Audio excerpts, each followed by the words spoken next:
Right, this video is for Biology 234. We're going to be discussing differential media. So we'll go over the introduction.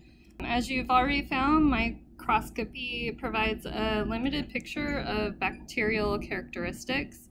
Staining in microscopy tells us a little about the metabolism and genetics of a bacteria.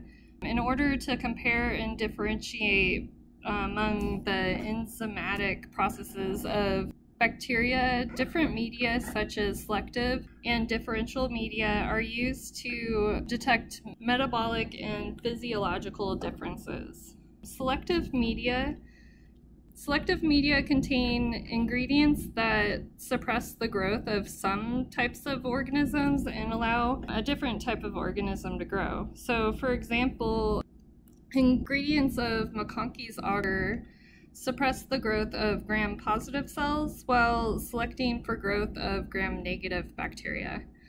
Selective media are interpreted with regard to the presence or absence of growth, where differential media use an altogether different strategy. Differential media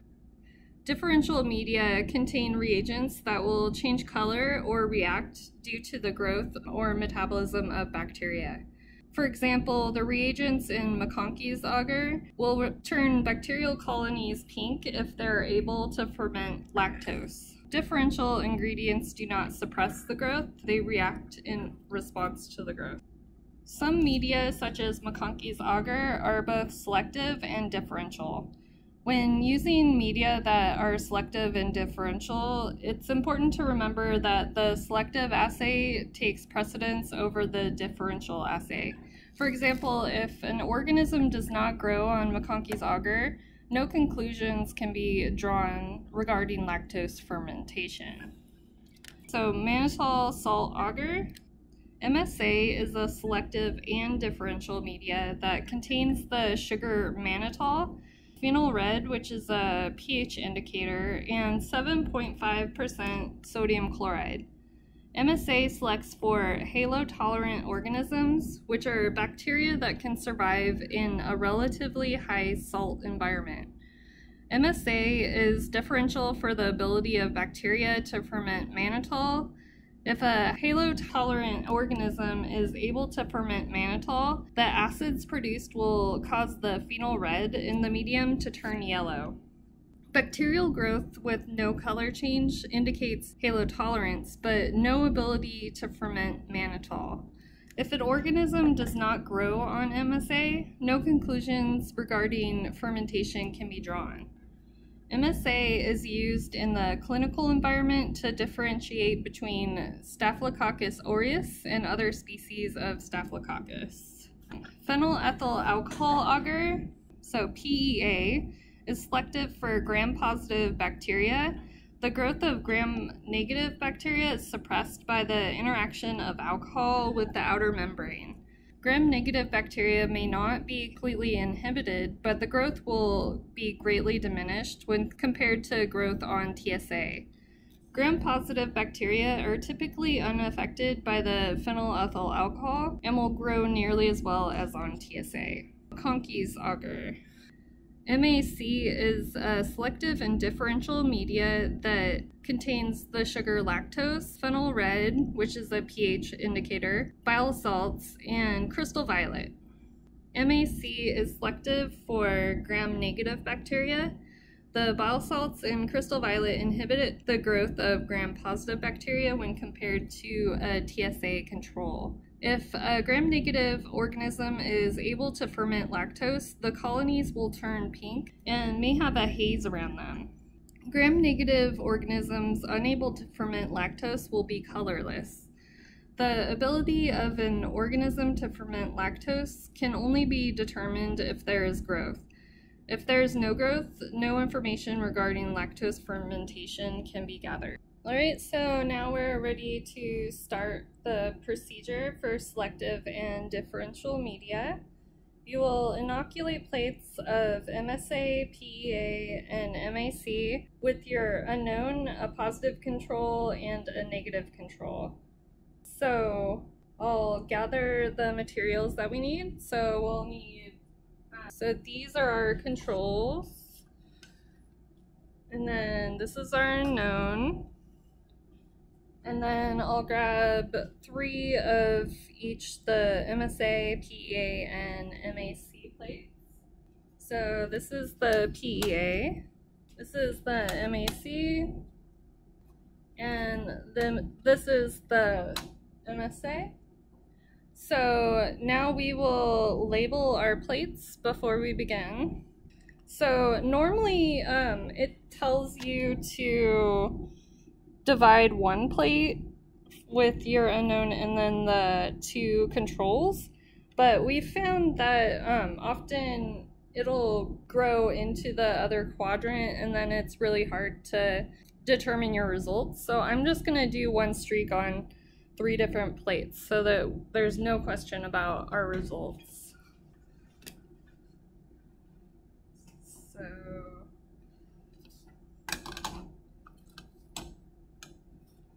it's also good to just let these air dry because otherwise it's kind of hard to write on them.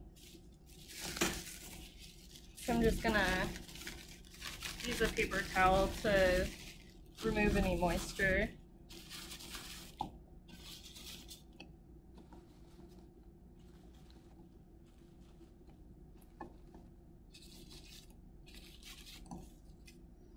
All right, so I'll start with staph epidermidis.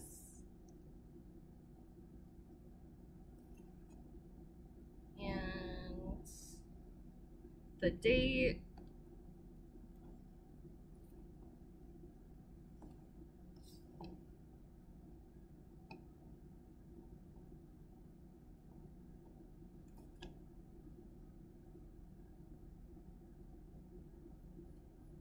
And then your initials, but I just realized, so this is the first time we're using a different media than TSA, so you also want to write what media you're using. So this one's PEA, this one's MAC, and this one is MSA. So we'll start with the staph epidermis, the date, my initials, and then this one is MSA. So this will be all the staph epidermidis, and then I'll move on to the E. coli.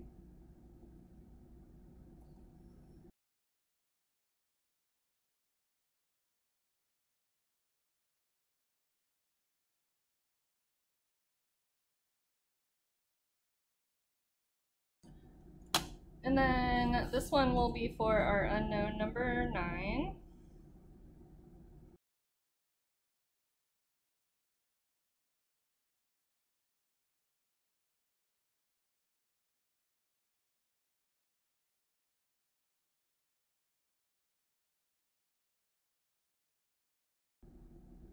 All right, so all of our plates are labeled, and now we're ready to transfer the cultures. So this will be very similar to the 4 quadrants streak, except for we're not doing the quadrants, we're just going to do 1 streak. So we'll want to sterilize our loop. So 1, 2, 3, 4, 5. And we'll start with the staph epidermis.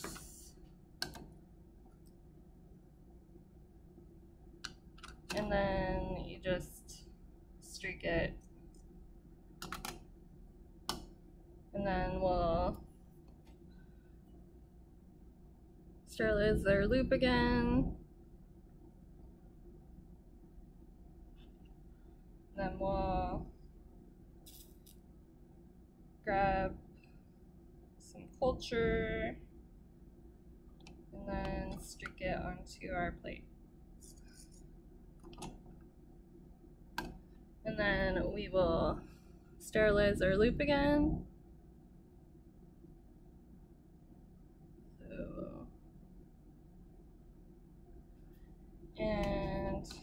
grab culture and then stick it onto our plate. Then we'll sterilize our loop again.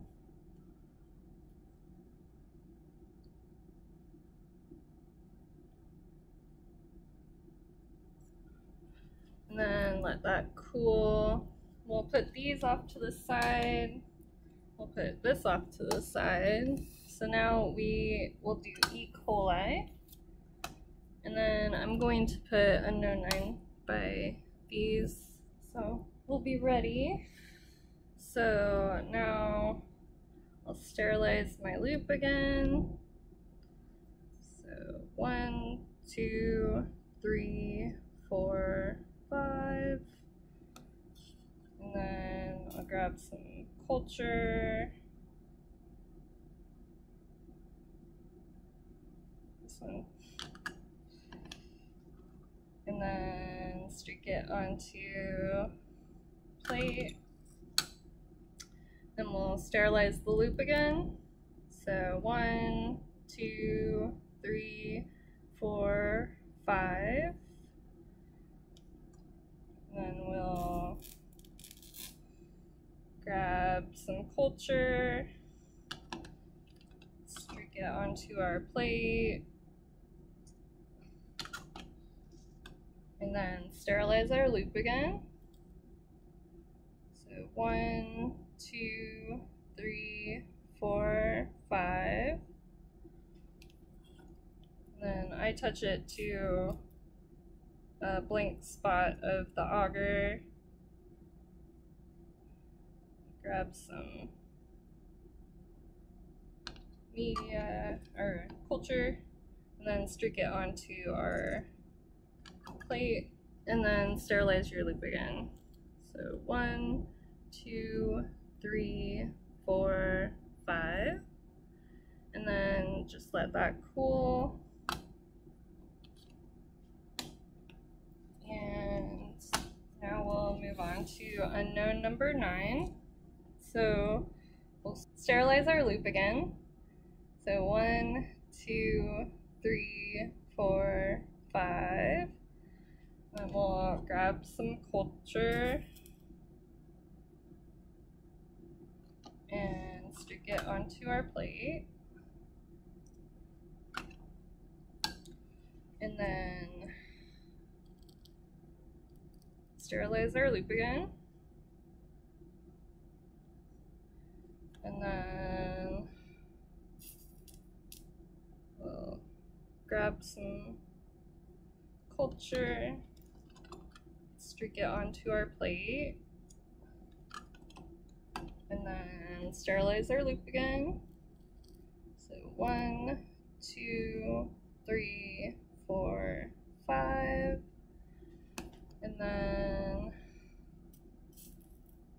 we'll grab some culture, stick it onto our PEA plate, and then sterilize our loop again. So 1, 2, 3, 4, 5.